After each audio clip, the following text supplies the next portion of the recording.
What's up, YouTube? So, in my last video I talked about a upgrade that was happening sooner than I thought, and that is going from the 12-inch front rotor that was on the truck to the 14-inch big brake kit from Wilwood. A couple reasons I'm doing this. Mainly this was the plan all along. At the time that I built the truck, this kit was not available. It was out of stock, and it was out of stock for like 6 weeks. Also, the rear of the truck has a 13-inch rear rotor, and so aesthetically it was killing my OCD that the back of the truck had bigger brakes than the front. So I figured we'd take a look at what this kit consists of and then start assembling it and putting it on. It is a bit more involved than the front kit that I installed initially. So let's take a look at the parts real quick and then get into it. So to start with, we have the 6-piston caliper, which is bigger than the old 6-piston caliper. Sorry for that. As you know, I do this on my phone. So this is the their 6-piston front caliper for this kit anyway. Then we have the mounting brackets. So this is a pin-on style caliper. So this mounting bracket slides up through the holes in the caliper. It's would be installed on the truck with those sticking out away from the rotor that's going on, which is a little bit different and shims a little bit differently than the original front ones did.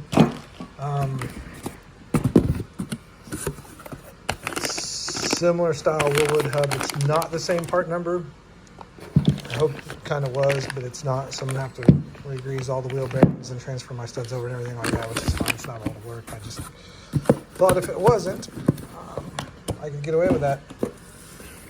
Wilwood pads. The pads are bigger than the front set that's on the truck now, understandably.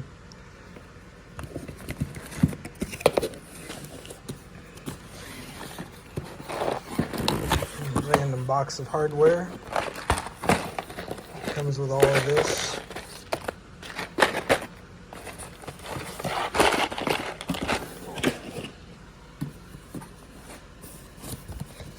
The rotor hat, they're not kidding either.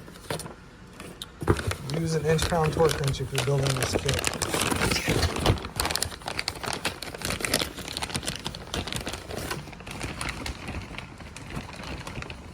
Oh, if you could only see, I've done off camera. Okay, so there's the rotor hat. It gets installed for this kit. It's a lightweight aluminum hat. It's actually, I believe the kit is very similar in weight to the 12-inch front setup that's on there now, rotating mass anyway, because of this big aluminum hat. And what I think is the coolest part of the show, 14-inch medium pizza. So there you go. That is that's a rotor. Let me put everybody down a second and get this out of the bag. All right, and we're back. So this is their Spec 37 14-inch brake rotor that comes in this kit, and it is like, it's a good sized rotor. It says it needs a minimum of an 18-inch wheel to fit this brake kit, so I'm hoping that by minimum they mean 18-inch will fit. And that gets installed just like that, and that's kind of what the completed package is. And this E-coat actually wears off when you drive the vehicle, so that's nothing you have to clean off or anything like that. But then, you know, where the brake pads rub, it wears off, and everything that doesn't, it stays nice and clean. See, it's a vented rotor set. This piece, when you assemble this, and we'll get into that later. Safety wire is an optional thing you can do for the bolts. I'm going to do it. Never done safety wire before on brakes. I have done it in the past on some flywheel bolts on old tractors, but not on something important like this. So I think we're going to go ahead and do that as well. We'll probably safety wire everything together like they recommend. It is optional, but they recommend it. So yeah, let's go ahead and see how much of this stuff we can get done before my wife comes home and kicks me out of the kitchen. We'll grab some tools and we'll be right back. All right, so I got all these with some red Loctite on them. I'm going to run them all down finger tight, just using a socket extension. Just to get them snug so then I can go back through and torque them. This is not something you probably want to impact in. I mean, I don't know. I suppose you could if you wanted to. It's not something I'm interested in. These are only pretty small stainless bolts. I'm pretty sure they're stainless bolts. So, yeah, and they really say that using the inch-pound torque wrench and torquing them down is a must. So we're going to follow the rules. They recommended the electronic torque wrench. I don't have one. I'll be using my trusty Harbor Freight Special. I've got their bigger torque wrenches and they seem to work pretty good. And my old inch-pound torque wrench didn't feel like it was accurate enough to be up to the task of something like this. I didn't want to trust front brakes to that. So I picked up a new one the other day. Said I've not had any issues out of the 3/8.5 inch torque wrenches that I have from Harbor Freight and Icon series. So I've been pretty happy with those. Hopefully this one's accurate as well. With nothing to really test them with. It's hard to say whether they're accurate or not. My hand's getting tired. But we'll go ahead and get this done and then get all these torqued up. See how that goes. Alright, so you're supposed to torque them in a cross pattern like you would, similar to a wheel. So I'm going to not be able to hold the camera and hold the torque wrench at the same time and stop this from spinning. So let me get these torqued up and then we'll get back to safety wire. So I've never really done safety wire in a capacity like this before, so may have to do one off camera, figure it out before I embarrass myself on camera. Dang guys, it got cold again, or at least chillier than it was. So yeah, the whole safety wiring of the brake rotors thing, that didn't work out. I'll just admit defeat and move on. For whatever reason, my wire broke every time I tried to twist it. So I may revisit that at a later date. So pay no attention to this. This is the old caliper that I haven't pulled off yet because I'm gonna hurry up and swap the lines and hopefully lose as little brake fluid as possible. If you are running these QA1 spindles with this 14-inch brake kit, you are going to have to clearance this spindle even more than we had to for the 12-inch brakes. So once that's done, first thing you're going to want to install is your bracket assembly. In the Wilwood book, it tells you, just put these in, bolt the caliper mount to the bracket mount, bolt the caliper mount to the caliper bracket mount. Just, tighten it down. Don't put any Loctite on it yet. Next thing you do is you have to install this, and this is where the clearancing comes in because of the way this mount fits in the back. You have to clearance it so that it has ample room to fit on there, and you don't want it bound because that has to set flush with that spindle, because if not, your caliper is going to be cocked one way or another and you don't want that. So we'll go ahead and get this bolted on, make sure that there's clearance on everything, and then we'll get onto the caliper.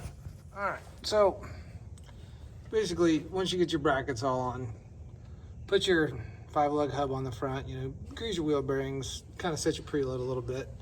I don't have obviously the car key or the end cap on yet because I'm gonna play with the preload a little bit.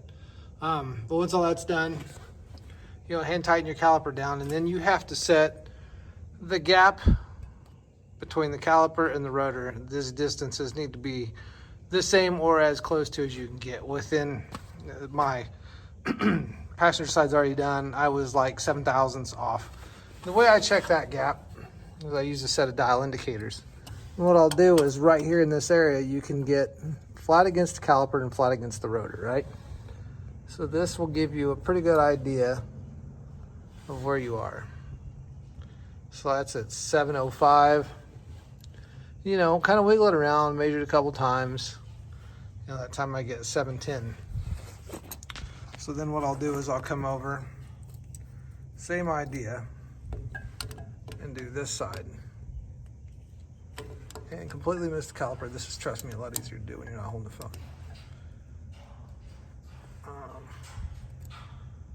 Get that to where it feels good, and then pull it out and give it a look. So that's at 675. So that's about 25 thou. So I'm gonna shim the back 10 thou this way.